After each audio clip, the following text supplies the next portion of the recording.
The story of Pip, identity, shame, and love.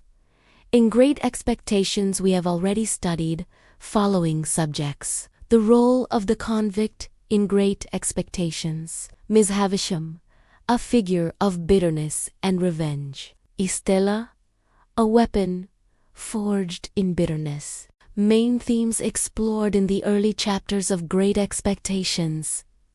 Now, we will study Pip's shifting perspective on home in Great Expectations. Pip's perception of his home undergoes a dramatic transformation throughout Great Expectations, mirroring his own internal struggles with identity, social class, and love. Here's a closer look at this evolution.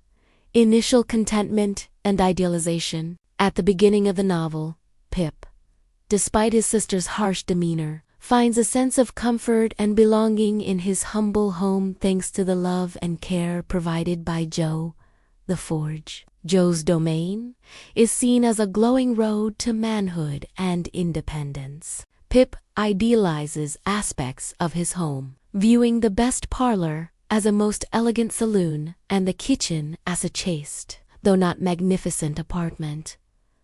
This initial contentment, however, is fragile and easily shattered by Pip's exposure to wealth and social status, shame and disillusionment. The Forge, once a symbol of aspiration, now represents his lowly station, a weight upon his daily remembrance. He dreads the thought of Miss Havisham or Estella seeing his home, fearing their judgment and rejection. This shame extends to Joe, whom Pip now sees as common compared to the gentleman he aspires to be.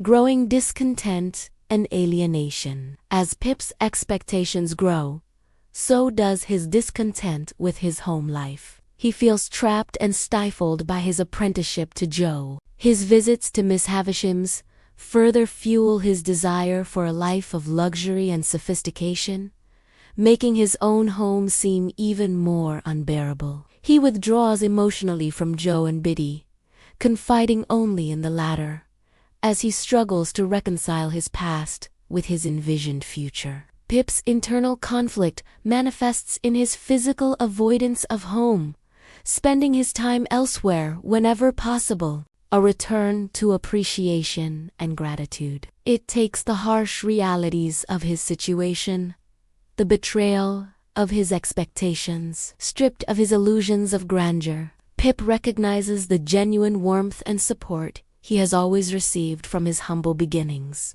He realizes the depth of Joe's sacrifices and the sincerity of his affection. Feeling remorse for his previous shame and neglect, Biddy's patience, kindness, and unwavering belief in him underscore the true meaning of home and belonging. Final reconciliation and acceptance. Though Pip does not physically return to live in his childhood home, he achieves a sense of peace and reconciliation with his past. He recognizes the value of his upbringing and the lessons learned. He visits Joe and Biddy, expressing his gratitude and acknowledging the importance of their presence in his life. Pip's final visit to the ruins of Satis House symbolizes his letting go of his past illusions and embracing a future rooted in authenticity and genuine connections. The transformation of Pip's perception of home is a central element of his character development in Great Expectations.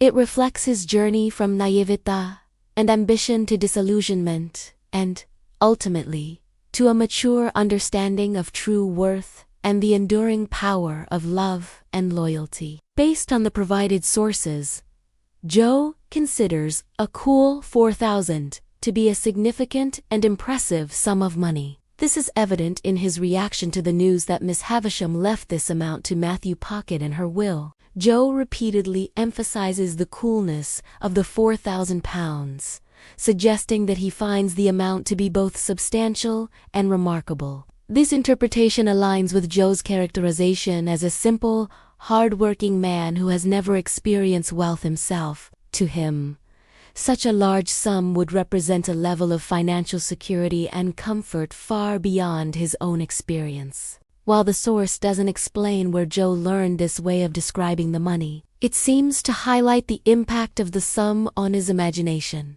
The repetition of the phrase "cool 4,000" suggests a sense of awe and wonder at the sheer magnitude of the bequest. This language also emphasizes Joe's straightforward and unpretentious nature. He doesn't use sophisticated financial jargon but relies on a simple, evocative phrase to express his amazement. Joe believes that Miss Havisham left Matthew Pocket a cool £4,000 because of Pip's positive description of him. When informing Pip about the details of Miss Havisham's will, Joe specifically states that Miss Havisham left the money to Matthew Pocket because of Pip's account of him, the said Matthew. This leads Joe to conclude that Pip's portrayal of Matthew Pocket influenced Miss Havisham's decision to include him in her will.